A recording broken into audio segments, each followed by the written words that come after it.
welcome in MLSsoccer.com's Playoff Central. Along with Andrew Wiebe, I'm Katie Witham. We are getting you set for the Eastern Conference Championship. It's a three-part series, and right now, it's all about history, Andrew. And for New York and New England, playoff history might be something they want to forget. Yeah, a little bit tortured, Katie. It hasn't gone the way either fan base has wanted. Let's start with the head-to-head matchups. 2003, 2005, and 2007. Red Bulls fans out there will not be surprised to know that they lost all three of those. Revs fans, they'll know that 2005 and 2007, they went to MLS Cup and they lost.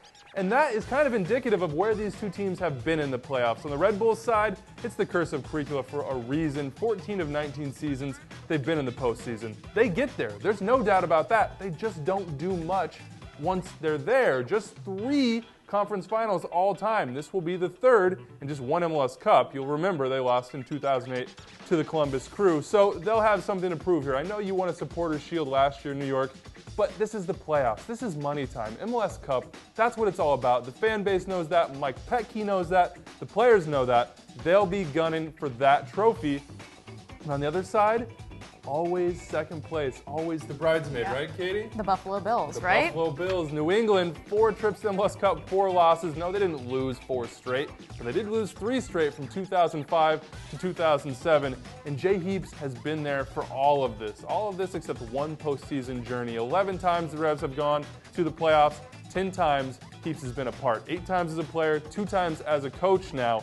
He'll desperately want MLS Cup. He'll want to add that trophy to the trophy case, and he'll believe, as will his players, after a banner season for them, a banner second half, for sure, that they're in position to capture that title. Well, you mentioned it. 3 times head-to-head in the playoffs have these two clubs faced each other, with New England advancing, but they may argue they're 2 completely different clubs right now, and you can see that when you look at their head-to-head in 2014 regular season this year. New York completely dominating New England. And that's a little bit surprising based on where they ended up in the standings. Yeah. But 2 matchups, 2 wins. And I don't think anybody out there that wasn't paying attention would have guessed that one. The most surprising of the 2 was the first in early June. The New York Red Bulls had not won at Gillette Stadium since, wait for it, 2002. That was the year the building opened.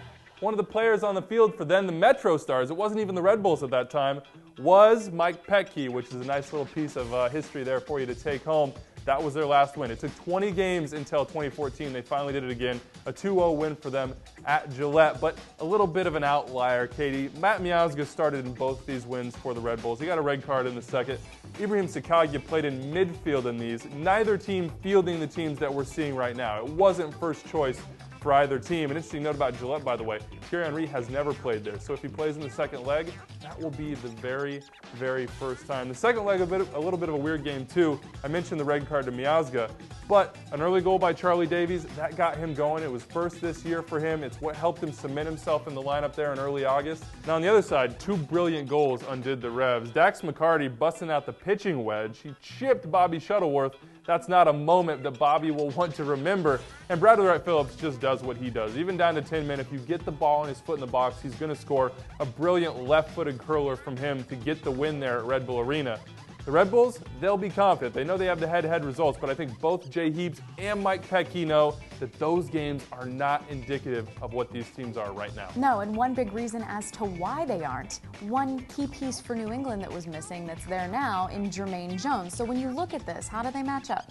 I think they're pretty similar right now, Katie. You're looking at 2 managers that want to trot out a 4-2-3-1. Both want to go with that single striker. Both have a go-to creator in the midfield area. Lee Nguyen, of course, MV Lee, as many of you know him out there, is the guy for New England. He's scoring goals and creating play. On the other side, Thierry Henry, we know all about him. He's a World Cup winner.